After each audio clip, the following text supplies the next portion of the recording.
আসসালামু আলাইকুম ওয়া রাহমাতুল্লাহি ওয়া বারাকাতুহু। আলহামদুলিল্লাহ ওয়া কাফা ওয়া সালামুন আলা ইবাদিহিল্লাযিনা ইসতাফা, আম্মা বাদ। সম্মানিত দিনদার ভাই বোনেরা, আজকে আবারও একটি সুন্দর চমৎকার আমল নিয়ে উপস্থিত হলাম। যে আমলটি একমাত্র জাদুটোনা জাদুটোনা যদি কোনো ব্যক্তি করে, যদি কোনো ব্যক্তিকে নষ্ট করে রাখে, তা নিরাময়ের জন্য, তা ভালো করার জন্য আজকের এই আমলটি। ভিডিওটা দেখার আগে একটা লাইক এবং সাবস্ক্রাইব করে নিন। ভিডিও না টেনে সুন্দরভাবে দেখতে থাকুন, অবশ্যই আপনার উপকার হবে। সম্মানিত দিনদার ভাই বোনেরা, আমার ভিডিওগুলো একদম ছোট ছোট ভিডিও, সংক্ষিপ্ত আকারে ভিডিও করি, শুধু নিয়মকানুন বলে দিই। অনেক ইউটিউবাররা আছে যারা বিভিন্ন বিশ্লেষণ ব্যাখ্যা দিতে দিতে লং টাইম পার করে। আমি ওইরকম বড় ভিডিও করি না, ছোট্ট ছোট্ট ভিডিও করি, যে সংক্ষিপ্ত আকারে আপনাদের বুঝতে খুবই সহজ হয় এবং আমল করতে খুবই সহজ হয়। আজকের ভিডিওটি কোনো ব্যক্তিকে যদি বান জাদুটোনা করে, নষ্ট করে রাখে, সবসময় অসুস্থ থাকে, শরীর দেখা যায় ক্ষণেক ভালো ক্ষণেক খারাপ, হাত পা জ্বালাপোড়া করে, অস্থিরতা ভাব, বাসায় মন টেকে না, উরাম উরাম ভাব হয়, এক জায়গায় স্থির থাকতে পারেন না, দেখা যায় বিভিন্ন সম্মুখীন হয়ে থাকে।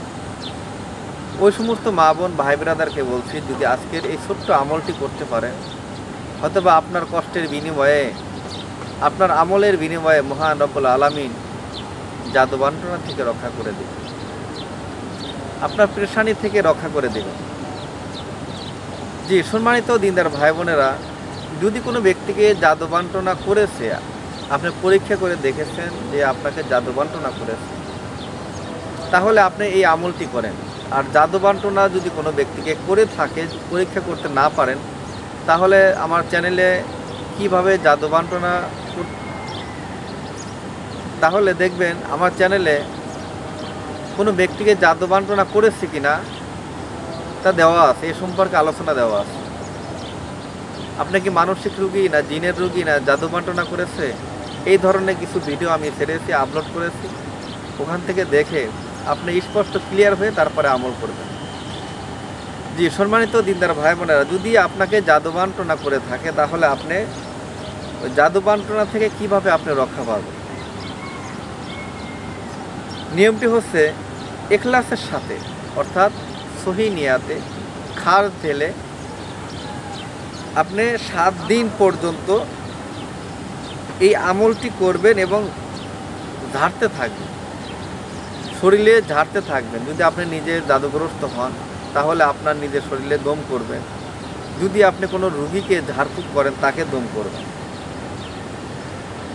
প্রতি নামাজের পর পড়াই উত্তম। প্রত্যেকটা নামাজের পর 7 বার করে আমলটা করে ঝাড়ফুঁক করাই উত্তম। আমলটি হচ্ছে বিসমিল্লাহির রহমানির রহিম। সহজ একটি আমল, ছোট্ট শিশু বাচ্চারাও পড়তে পারে। এই বিসমিল্লাহির রহমানির রহিম এমন কোনো ব্যক্তি নাই যে কোনো ব্যক্তি না পড়তে পারে। বিসমিল্লাহির রহমানির রহিম এর আমলটি খুবই পাওয়ারফুল এবং শক্তিশালী। আপনি আমল করে দেখুন যে বিসমিল্লাহির রহমানির রহিম এর শক্তি কত বড়, কতটুকু পাওয়ার, কতটুকু তাজাল্লি, কতটুকু শক্তি। আপনি আমল করেন, প্রয়োগ করেন, দেখবেন। তাহলে ইখলাসের সাথে 7 বার বিসমিল্লাহির রহমানির রহিম পড়ে যদি আপনি ঝাড়ফুঁক করতে পারেন, তাহলে দেখা যায় জাদু বান্টনা থেকে আল্লাহ তাআলা কী করবেন, মাফ করে।